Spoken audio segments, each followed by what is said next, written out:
Welcome, everyone. This is David Morgan of themorganreport.com, and I've got a special treat. I say special because really I don't think I've interviewed him before, but certainly a man that needs to be interviewed, especially during these troubling times and what we've been seeing in the precious metals market for decades. It's Dave Kranzler, fund manager and publisher of the Mining Stock Journal. Welcome, Dave. Thanks for having me on, David. You're right. We have not done a one-on-one podcast before. We've certainly been on podcast panels together in the past, but I feel honored to be invited on by Mr. Silver. Oh, thanks. Overblown reputation, but certainly I'm a Silver advocate for a long time. So this year, for this year, I've tried to take a somewhat different approach to the old adage that we've heard 1,000 times: if you can't touch it, you don't own it. And there are what we call whales in any of the investment fields. Could be stocks, could be crypto, could be precious metals. And this is a reference to people that hold a very large position. And there are whales in the precious metals. Now, gold is such a small unit per value that you can be a gold whale and probably still keep it in your home office unless you're a super whale or something. But on the silver side, you could be what we call upper middle class or whatever that means. And it'd be pretty tough to store that much silver on your own. So there's a lot of places that hold silver.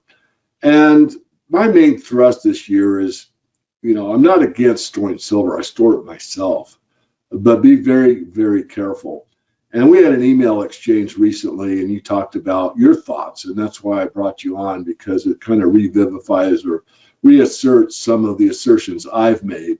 So before we start, I just want to read something to you that I've been putting out here on the web for people to kind of filter through.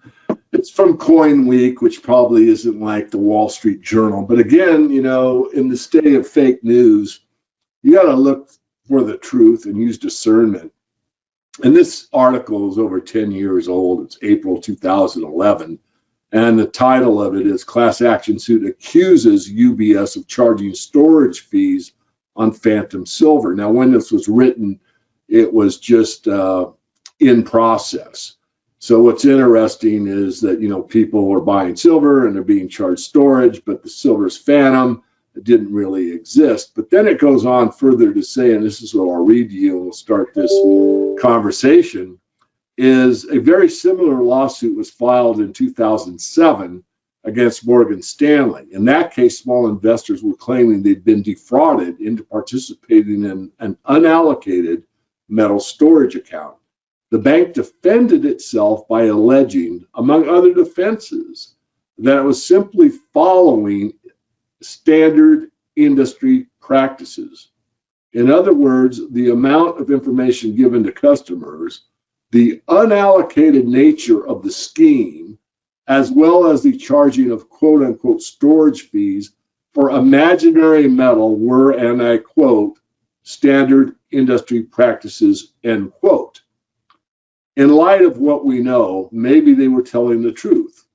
Morgan Stanley did eventually settle for a multi-million-dollar payout, but it continued to deny liability.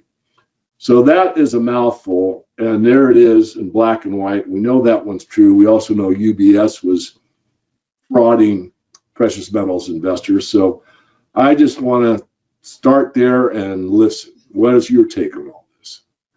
Well, first of all, I want to point out, and I mean, it was brought to the public's attention at the time, not that at that time there were many eyeballs watching the precious metals market besides guys like us. People invested in that account at Morgan Stanley thinking that they owned physical silver in whatever form it was. I don't remember if it was bars or coins or both. And when that whole thing blew up, they were settled in cash. They never got their physical metal. And that's what you see when these things blow up or those types of investment programs get closed down. The investors in them end up with cash. They don't end up with physical metal. Remember when MF Global blew up, and it came out that JP Morgan had hypothecated all kinds of assets, and the metal that MF Global was storing on behalf of investors and traders, those traders never got that metal. They were settled in cash. So again, MF Global is being the custodian for these guys, and they ended up with cash. I mean, if you invest in physical metals, you want to end up with the physical metal. You don't want to end up with fiat currency. You're buying the physical metals to protect yourself against the devaluation of fiat currencies. And there's another, I can't think of it off the top of my head. I was just looking it up the other day. There was a Dutch bank within the last couple years that had a precious metals investment program, and they ended up closing it down. I don't know if you remember hearing reference to this. They ended up closing it down, and they didn't return metal to the investors, because I guess some of the investors started inquiring about getting the metal delivered to them, and they just shut it down and settled in cash. So, I mean, we just see this over and over again with precious metals and custodians. And so my view is that, I mean, I personally don't trust any custodian, no one. And my view is that precious metals ownership, having physical possession of it, is 100% of the law. I mean, you could have legal documents that say you have title to this metal in a custodian account, but you don't even know if it's there unless you go and inspect it, on a regular basis. And again, it's just what we've seen is that people who think they have ownership of physical metal in these investment accounts end up getting settled in cash. So I remember when I jumped into this sector full force, in the middle of 2001, and I was reading everything I could, and I can't remember who it was. I don't think it was Eric DeCarbonneau. You probably remember him, but it was a hardcore metal investor. And he had written an article, it was probably like on Gold Eagle or something. And he basically said, if you don't physically possess your metal, you don't really own it, and there's risk that you may never have that. And for a while, I kind of poo-pooed that. And probably within the next 12 or 18 months, it was just like I woke up one day and it was like I had a Gestalt experience, and I was like, I understand what he's talking about now, especially as I learned more about the Comex and the games that go on at the Comex. And so that's kind of been my philosophy with precious metals ownership. I don't keep any of my metal at any custodians other than our investment fund, which is 50% physical bullion, and investors can take, when they cash out, they can take delivery of their pro rata share of the metal. But, we keep it at a custodian in Delaware. And I mean, my partner's gone out there to look at it a few times, and it's all bullion coins for the most part. There's some bars. So I'm not that worried about bullion coins being hypothecated or leased out to banks. But, it's still, there's risk there. There is. Well, I have two questions. One, really a comment. I mean, I was thinking about this yesterday, and this is, I guess, rather bold, but I'm thinking as a layman, I've probably visited more vaults than probably anybody. But I'm sure there's bankers that have seen more than me. The point being is I've seen them in Panama. I've been through the Delaware Depository with John Potts, who's founded that thing from top to bottom. And he showed me kind of the classified section. I'll leave it at that, and several others. But, well, as I've said many times, Dave, location doesn't prove ownership. We try to get both sides of the debate at most of our conferences that, I have anything to say about, like the Silver Symposium in the old days, the Silver Summit. And one particular year, we brought in an options trader from the UK, straight from London. And he was adamant about, the silver's there. I've seen it. And I got a short story, but Jeff Christian puts out his silver yearbook every year. And of course, I've subscribed for couple of decades. And before that, I got Handy and Hardman's, and then there used to be another one. I can't even remember the name. It's been so long. But regardless, looking at what the inventory looks like. And at the time, Jeff had said that there's only like 50 million ounces of silver in the European vaults, or maybe it was in the UK. I don't remember, but it was that was the number that sticks in my head. And one of my top clients was there and actually saw the silver stacked, and it was huge, like 130 million ounces. So I called Jeff, friendly, asked him. He said, "Oh, that's Warren Buffett's silver, right?" That's what it was, because Buffett, when he bought that 129.7 is the exact number off of the Comex, and it took quite a while to deliver that, folks. He actually got 90 million ounces right off the bat, but the other 40 million took about 2 years to get. Don't ask me why. I think Buffett was leasing it back. That's my conjecture. I make that statement on the fact that lease rates were up around 17% for a long time until that account was settled. Once it was settled, the metal ends up in the LBMA, and the next thing, presto changeo, there's an ETF backed by 130 million ounces of silver. So you can draw your own conclusions on that. And of course, they call me Mr. Silver for a reason, but you probably knew all that. And I digressed. I didn't mean to go down that rabbit hole. It just popped in my head. But it's a good illustration. The part I want to get at is what I read you is pretty bold. It says standard industry practices. Now, that's a really bold statement, but I want to add a little fuel to the fire here. Did a recent interview and talked about what I've heard from my Canadian friends again and again and again. And it is, I've got this cert from one of the major banks, and I'm going to pick on any of them, take your flavor, BMO, TD, I don't care.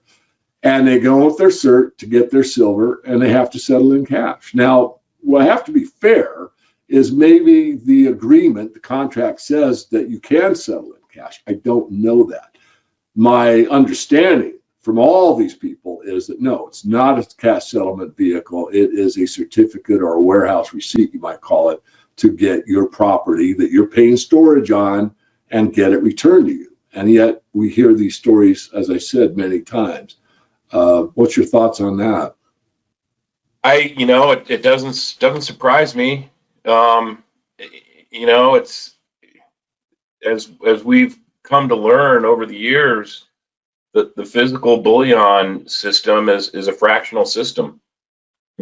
And so, I mean, the bar, you have a certificate that says that, you have this many bars in this bank's vault.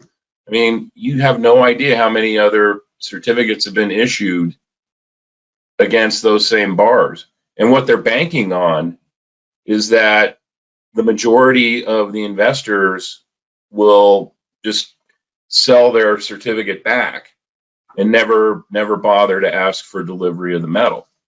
And that's why these people invest in these accounts, because they don't want to be bothered with self-storage, which I think is a big mistake. But we won't know if I'm right or wrong until the whole thing eventually blows up. Now, I've heard, and remember when GLD came out, they made a big thing out of if you own enough shares, and again, I forget I think you have to own, I think it's more than one 400-ounce bar worth of shares. You can, at least theoretically, you can take your shares and exchange them for actual bars and supposedly have the bars delivered. Well, I know someone who's very well known in our in our space, and you would know who it is too, and I'm not at liberty to say who it is in public, but about 7 or 8 years ago, before I did a podcast recording with him, we were talking off the record, and he said that he has specifically heard of more than one large investor who tried to exchange their shares for gold bars out of GLD, and they were denied. And if you read through the prospectus closely enough, there's that back door for the trustee of GLD to deny you, the ability to exchange your shares for physical metal. So, when I hear stories like that, if you've got enough money to buy a 400-ounce bar, just take delivery of it. It's not that big a deal. They're not that big, as you pointed out, and they're pretty damn easy to hide, in your house. You don't even need a vault if you just have a few of them. You can just hide them. Yeah. and then you got to think about what are the odds that your house is actually going to get robbed? I mean, I know where we live, we could go away for a week and leave our doors unlocked and no one would bother our house. Now that's, obviously if you live in a big city or a dense suburb, that's not going to be the case. But there's ways that you can store your own physical metal and it's not burdensome and it's safe. And at the worst case is just put a rider on your insurance policy and insure it if you're that worried about it. Well, I want to go to the other side of the coin and point out, because some people may be thinking, well, wait a minute, if this is all true, then, why aren't we running out of silver? Because, you look at 50% of the market approximately is industrial use, then you've got silverware, you've got silver jewelry, and of course you've got investment demand, which is what we're focusing on. And my argument, and I want your thoughts on it, is that there is just enough. In other words, a lot of the industrial users never go through the Comex. They go direct from the refiner. In fact, there's several businesses and all they do is produce silver industrial product, wire, mesh, shot, screen, liquid, you name it, because that's the industrial side of the market. But they're not monkeying with the Comex whatsoever, with the exception they might be hedging depending on, what their financial officer does or how they operate. But I think it's skosh at times, meaning it's very close. I mean, if you go back to when Eric started the PSLV, I forget the exact number. I think it was 22 million ounces came. Now, 22 million ounces out of a market at that time, which is probably, I'm going to have to wag it, 600 million ounces on an annual supply isn't that big a number. And yet those 1,000-ounce bars came in, but a few of them came in after the deadline, not like months later or anything like that. And they were freshly produced. So that, of course, was an aha moment for me. And if I recall correctly, I think the silver price moved up about $2.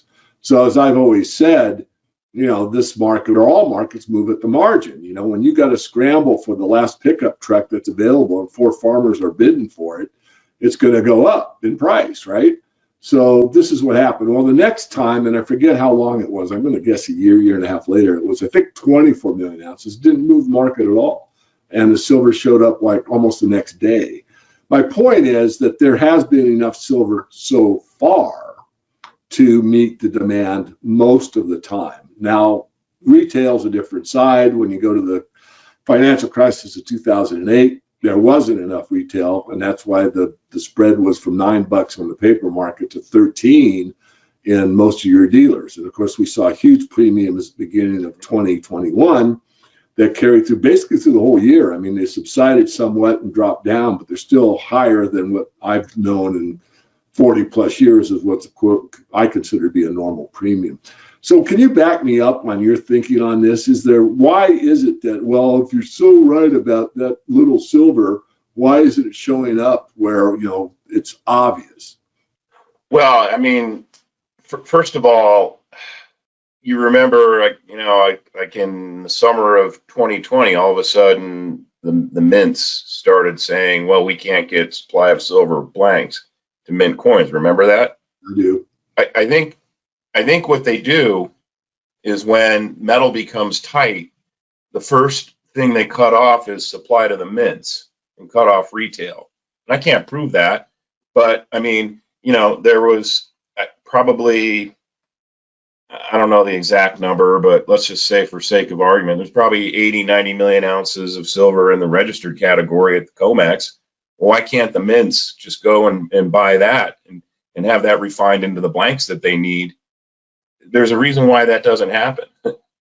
So, it doesn't make sense to me that if the LBMA and the Comex are reporting, robust silver inventories, that the mints can't get supply. It makes no sense. So that tells me there's something funny going on behind the scenes. And I think what happens is when they have delivery issues or the supply gets tight, they cut off the retail first. And then that's when you see the premiums soar. We had, I remember the period back in 2008 that you were talking about, because I was buying mint boxes of Silver Eagles and selling them out by the roll on Craigslist. Denver actually has a pretty active Craigslist where you can buy and sell physical metal. So that didn't last very long, because all of a sudden a lot of people started doing it, and it was just, it was more work than it was worth. But we had premiums, in 2020, about 30 to 40% maybe, that high, I think. Yeah. For a while. I mean, there's not that high now, but and in terms of trying to measure what the real investment demand is versus the supply, no one can tell me if the silver that's supposed to be in SLV, if all of it's really there. And if you read through the prospectus with a fine-tooth comb, which I've done many times over the years, you can see that there's mechanisms in there with the use of sub-custodians, et cetera, where, a lot of their silver at varying times can be, a large percentage of it can be unallocated. Not JP Morgan is the vault custodian for SLV, and they could have, as long as the participants in the market are willing to let the custodian hold the silver, and they never go to try and get delivery of it, JP Morgan can have unallocated silver allocated to several different accounts at the same time. And I think we've seen that. I think it's been proven.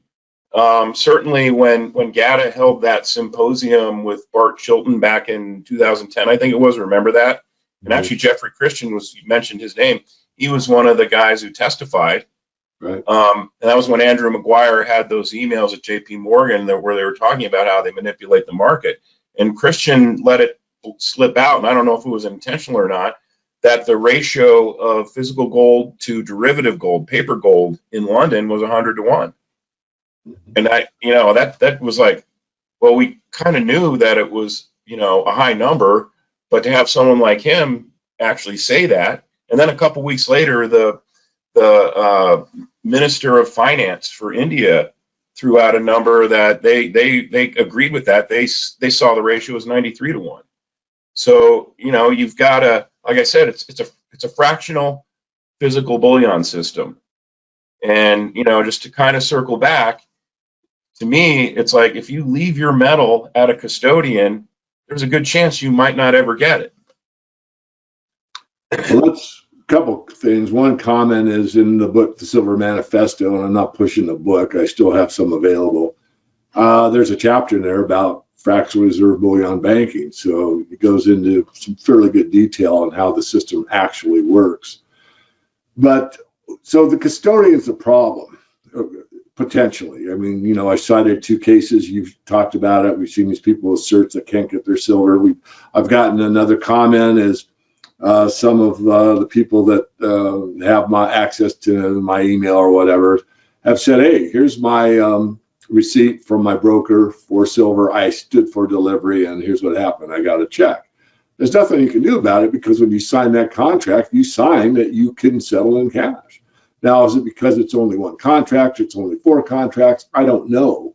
But, on the aggregate, if you add up all that silver that people actually want delivered, and all they get is a cash settlement through the banks or through the Comex, and you put that in over, how many times, how many years, I mean, that's a lot of paper settlement for people that might have wanted the physical or thought they were buying the physical.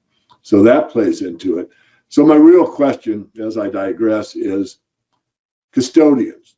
How do we solve this? I mean, my thoughts are you don't sell from one dealer and buy it in another with a different custodian, although there's one I would trust that I won't say on the air, but would be take delivery of it somewhere, because this is it's a wonderful life scenario where everybody comes to the bank and says, hey, I want my money. And, they're talking about, well, your money's over in that house, and it's over in that, in the hardware store. And, it's the big paper shuffle. So what are your thoughts? How would we put pressure on the custodians, or could we? Well, that's a good question. just to digress a tad here, if you remember, I forget how many years ago, 8 or 9 years ago, maybe, Kyle Bass was interviewed. Oh, yeah. And he was talking about Comex Delivery, Comex Gold Deliveries, and he went and he was visiting the Comex, and in any given delivery month, maybe 1% to 2% of those standing for delivery actually take delivery. And that doesn't mean they necessarily remove the bars from the vault, but they take delivery. And Kyle said he was asking one of the back room workers at the Comex, what would happen? He goes, he said, it doesn't look like there's enough gold here to satisfy all the open interest in gold contracts. And he said, what would happen if 5% of the longs stood for delivery and wanted their bars? And the guy said the Comex would have a problem. And for whatever reason, people don't believe that. They don't care about it.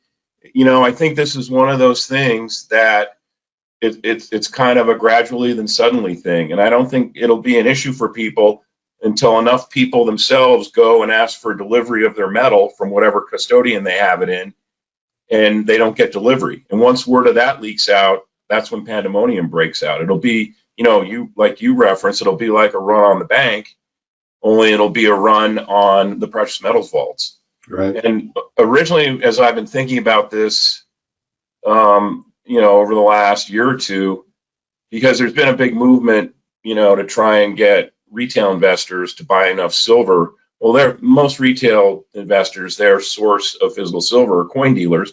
And if coin dealers, can't get a hold of minted product, it kind of cuts off the retail mechanism, right? The retail ability to suck supply out of the market. However, I think if you had enough retail and high net worth investors sell their SLV and GLD and take that, the ones that have enough money, take that and go long Comex contracts through a proper broker, futures merchant like R.J. O'Brien, because as we saw, you can't take delivery. Interactive brokers won't facilitate delivery, but I know R.J. O'Brien will, because we've done it with our fund. If enough people took their money that's invested in these various custodial investment products that are sold by banks and coin dealers, and took that money and went to the Comex and said, okay, I'm going to buy enough contracts to take convert this into physical silver, and I'm going to take delivery. And if that means I have to hire a Brinks truck to go get the metal from the Comex and meet it somewhere where I can get the bars, so be it. But I think that's how retail could break it. Or if enough people, retail investors just called up their custodial product and said, I want delivery of my silver per the contract. And if enough people were denied that, I think word would get out and the whole system would blow up.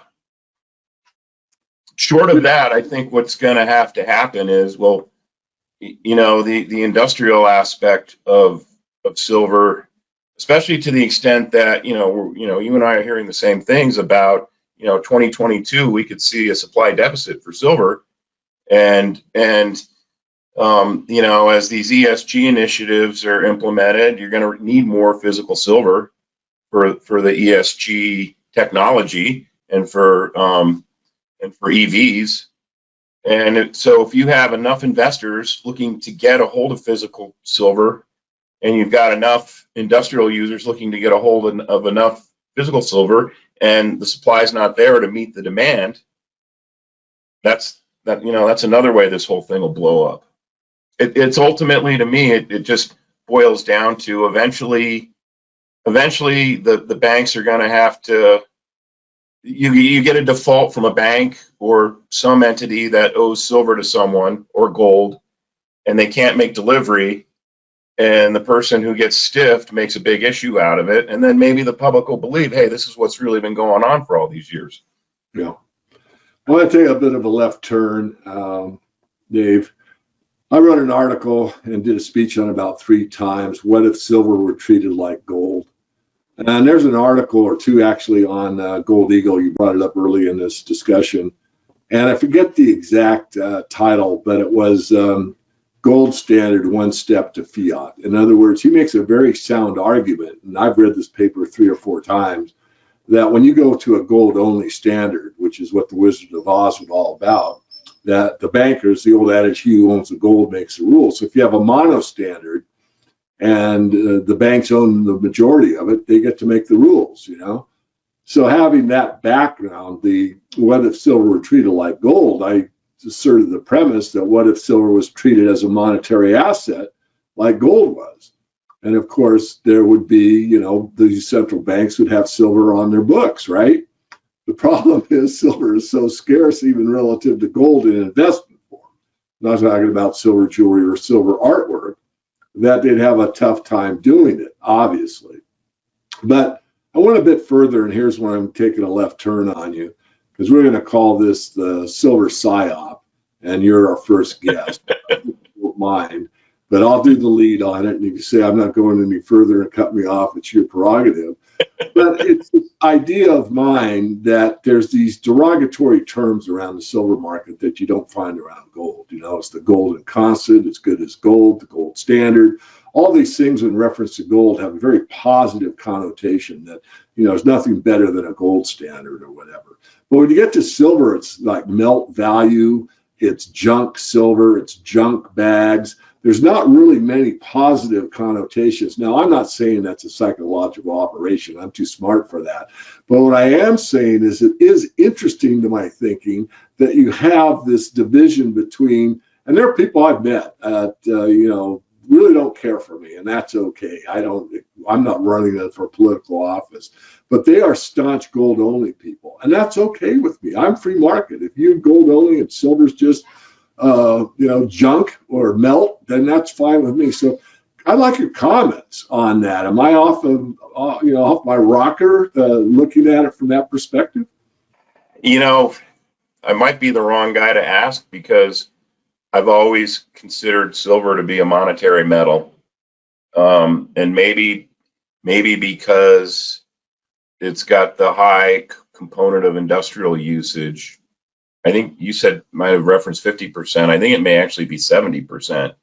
I think people think of it. I think the general public thinks of it more as a commoditized metal, an industrial metal, rather than an investment metal. Obviously, there's a growing segment of the precious metals investing community, and that all they do is accumulate silver, and they understand that it's a monetary metal. I've had this argument with people, and I thought silver was actually an older monetary metal than gold. It is. Was used, yeah. So it's historically it's you know, it was a monetary metal before gold. When you're using all those terms that had gold in it, well, the term for me that comes to mind is, you know, and there's some sort of saying about gold is the silver, gold is the money of kings, silver is the money of poor people, poor man's gold. I don't look at that as a pejorative. I look at that as, hey, you know, silver is a democracy metal because everybody can afford to have some access to it and own some, right? Right. And the other thing is, remember the silver certificates? Yes, I do. $5, you know, and I think you could exchange those for physical metal up until the end of 1963, isn't it? Isn't it the pre-60? Yeah, we went off the coinage in 65, and the silver certificates could be exchanged for bullion through, I don't know, the whole year of 68, but into 1968. Oh, you're right. I do remember now that it did extend out to 1968. I mean, Federal Reserve notes, they stopped letting you convert those, what, 1934? I think so, yeah. So, I mean, without even realizing it, silver was actually a de facto monetary metal for the United States longer than gold was. Absolutely, yeah.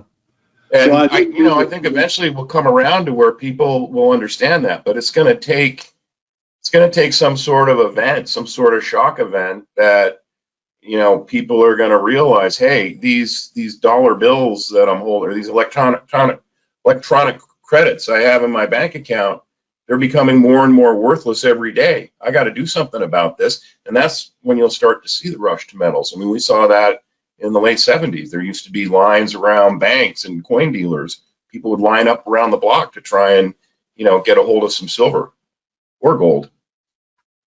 Well, silver is so largely ignored by the mainstream financial press. I mean, even on the main financial channels, they usually will give the price of gold, but there's hardly any. Now, I want to be, straight up here. When silver was like the best investment you could make back in my early years, meaning 2000 to 2010, 11, I mean, I was on national television, and it's not about me. It was about the silver market. So they were willing. I remember that.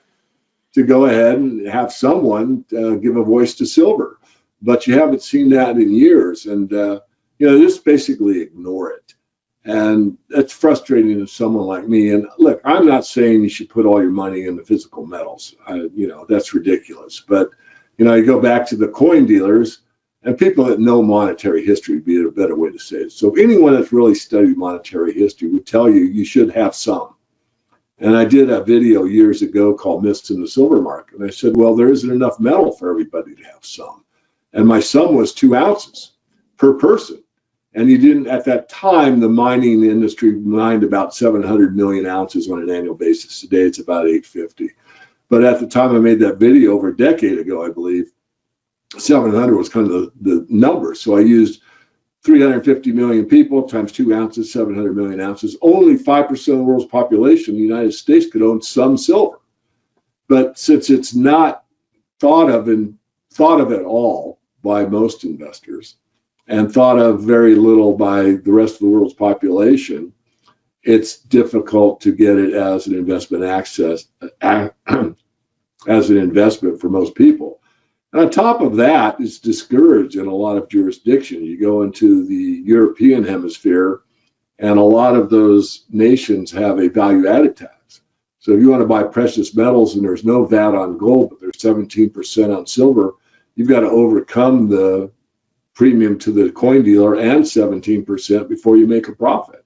So you're much more likely, if you're going to incline to buy precious metals, to buy gold only. And these are things that really are subtle.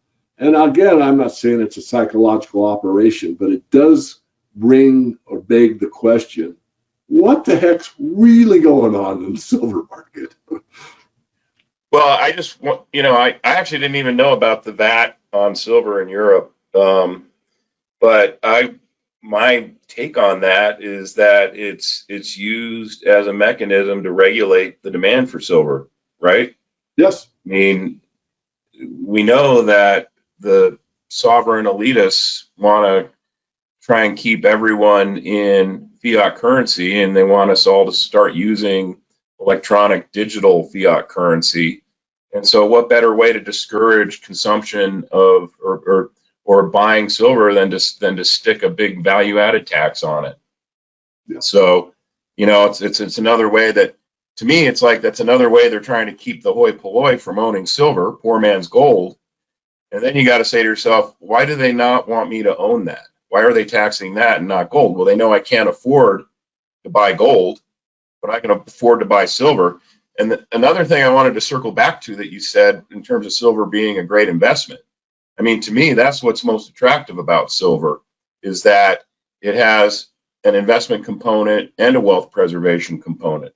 So right now, the gold silver ratio, I haven't calculated it lately, especially after this 2-day run we've had in the metal. But let's just say the gold silver ratio is what, about 78? Okay. Well, historically, as you know, we're talking hundreds of years. Eventually, the gold silver ratio comes back down to 16 to 1 ratio with gold, and it'll probably go even lower than that. I mean, in Roman times, it was 8 to 1, and that was based on the amount of silver that was mined as a ratio of gold. And that ratio pretty much still holds today. There's about 8 or 9 ounces of silver for every ounce of gold that's mined. So if you can buy silver at a ratio of it takes 70 ounces or 75 ounces versus buying an ounce of gold, I'm going to buy silver, because at some point silver is going to take off. And we saw that in from 2008 to 2011. Gold silver ratio went from 80 down to the low 30s. And I mean, assuming we have systemic continuity, if you own enough silver and it does what we think it'll do, and I'm 100% confident it will, that's a lifestyle changing wealth event. Well, Dave, we've had a great conversation, and really thank you. You've helped sharpen my thinking. Really do respect the interviews you do and what you're doing for the cause, and the ability to really tell it like it is. I mean, I don't want to pick on the custodians. I'm just showing you what's factual, and most of the certificate people from Canada that go into the bank to retrieve their silver and must settle in cash is anecdotal, but these are people I know. I mean, these are people that have been to the VRIC conference, every year for the last 20 years. I know them on a first name basis, and they come up to my trade show booth and they give me, you got to hear this. And I've heard it before, but thanks for letting me know, right? So I just want to turn it back over to you. You can just do a stream of consciousness, anything you want to say, try to keep it focused somewhere around the silver market, and then we'll go ahead and close out. So when I mentioned I had jumped into the sector in mid-2001, and after a couple of years of this was I dove into this thing every day, and I was reading late into the night just to learn as much as I could about it. And I said, back then the premiums were pretty small for gold and silver. And I said, eventually we're going to get to a point where the fiat currencies are destroyed to the point where we're going to see 100%, 200% premiums for gold and silver. And I still believe that. I mean, we've had periods of time, as you've referenced. I mean, back in 2008, I think silver got as high as a 60% premium. And so, and like you said, I'm not recommending that people throw all their spare investment cash into gold and silver. But I think you probably, I keep about 80% of mine. Anything that's not in mining stocks, I'm in physical metal. And even at these prices, I don't mind buying it because, I've got silver where I keep it at, that I paid $5 an ounce for. And I've got silver that I've paid $28 an ounce. And am I pissed off that I paid $28 an ounce? No, because at some point, and I don't know when, we're going to see a point at which the premium on that silver coin is going to be $28. Who knows where the price will be. So another thing that I kind of, back then, a lot of people would ask me about, why are you buying gold and silver, blah, blah, blah, or I'm worried about this asset bubble. And this is the early to mid 2000s. And, my stock answer was, look, I can tell you how to keep yourself financially intact, to see the other side of what's coming eventually. And then you just got to ask yourself if you want to see the other side. But to me, and to compare it to cryptos, to me, if you own physical gold and silver, no matter how bad it gets outside your window, you're going to have money that you can use to purchase things that you need to buy to support your life, right? I mean, right. The cryptocurrencies, it's easy to destroy that market. Just the government just cuts off the switch to the internet to your coin purse or to the crypto exchanges, and you're screwed. That doesn't happen if you actually own your physical gold and silver. Exactly.